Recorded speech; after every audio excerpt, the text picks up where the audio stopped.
snow bale. Do you like the snow? No, not really. Okay. Well, there's your bale of hay, and looks like you're about due for another bale on the inside.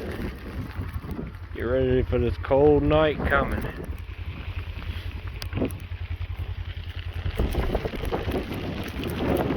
Alright, Bill, you ought to be good and cozy in there now. Alright, y'all. Snow did hit us. Not bad, though. Not bad at all. As far as the snow, I think we got 3, maybe 4 inches, something like that. I didn't measure it, but it actually ain't as much as we got last time. We're getting sleet now. I think it's supposed to turn into rain at some point, but that might bite us on knocking the power out. Usually, the ice is more troublesome than the snow. But anyway, I'm thanking God we didn't get that foot of snow that they were calling for, and hopefully everything will be fine. I see 3 cows. Well, a bull and 2 cows are enjoying the tank heater and the nice, warm, non-frozen water to drink. So that's good. They got a little snow on their back there, but they are made. That's why God has blessed them with so much hair.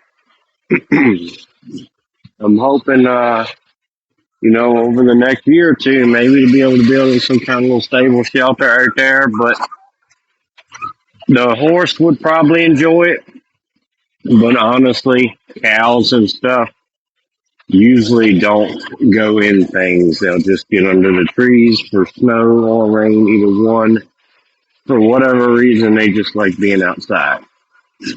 My parents, when we had cows and stuff, they had a stable that they could get in and everything. And very rare did you see them get in there. Most of the time, they were just out either standing in it like dumbbells or just hunkered down under some trees. So, I just cut the side-by-side off here. It's not dark yet. It's just the lighting on the phone. So, farming takes a lifetime to acquire the skills, to acquire the things, to acquire the land, to acquire the animals, the whole 9 yards, kit caboodle shebang.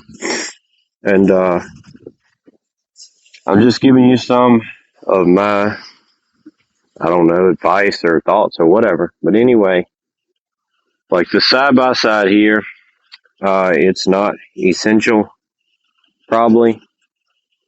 Depends on your situation, but for us, we can get by without it. But it sure is nice to have every tool for a job.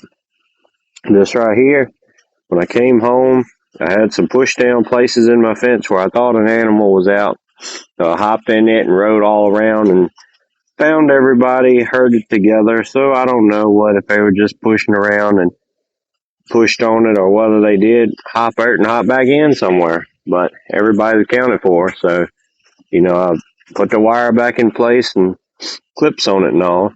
Just took a bale of hay and put a bale in her house, throwed it in the back of here and went on with it. Now, I could have toted it by hand. I could have put it in a wheelbarrow, although that would kind of suck in the snow. Wheelbarrows don't push well in the snow. Or I could use a tractor, but the hay fork and the box blade's on there now. I just use the box blade to scrape the driveway and the hay fork to feed the cows, of course. I could switch from the fork to the bucket, or maybe I could have put the bale of hay on the box blade and put a little strap over it or something like that. But anyway, everything on a farm has a purpose. And it is nice not having to do all that switching or whatever, just having the equipment to do it with. And like I said, everybody may not be able to do that, or you may not think you'll be able to do that, but Again, depends on your level of farming and how serious you are and what you plan to do. A lot of people can get by with just a side by side. Just buying hay and feed and stuff from somebody else, square bales and all, and just using it to transport. And you could even do a little gardening with it. I've never done it, but I see they make plows that you can put on a ball hitch, which this does have, and disc and things like that. Even pull behind fertilizer spreaders, and I don't, I don't think it would be a way to cultivate. You'd have to do that by hand with a hand tiller or garden hoe or something like that. But you could, rip up some land to do some planting. It definitely works good for bringing in the harvest. We use it a lot for that. You can put a lot of buckets and containers in the back of this thing, or you can just fill it up with ears of corn. And when I cut the corn and took it to the cows right there, I cut it and loaded up in here, about 3 or 4 loads of that, and good to go. So,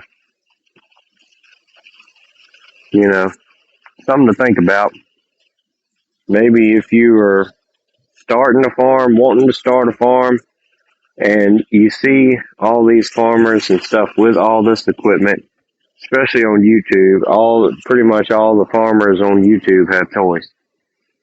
But there's a lot of homesteaders on YouTube that do everything by hand, different strokes for different folks.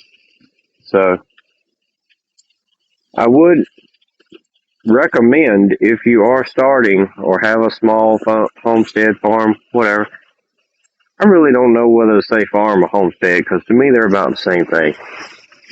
But it may be more beneficial for you to go with a tractor, or it may be more beneficial just to get a side by side. Another thing with a side by side, you can get some enjoyment out of it, family and everything.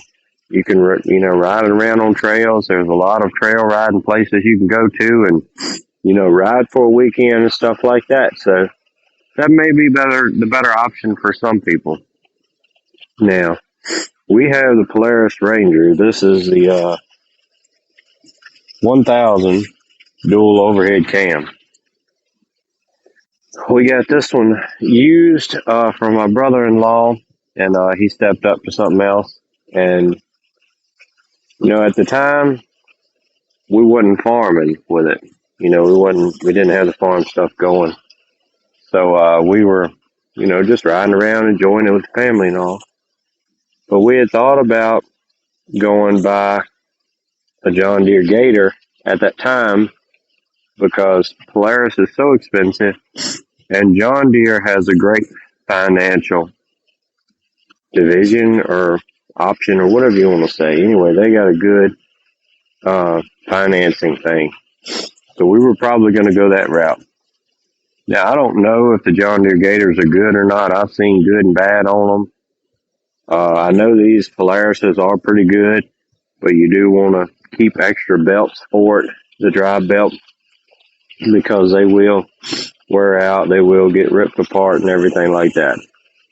And the belt's kind of expensive. It's like a couple $100, but you can replace it yourself. I replaced this one, and never done it before.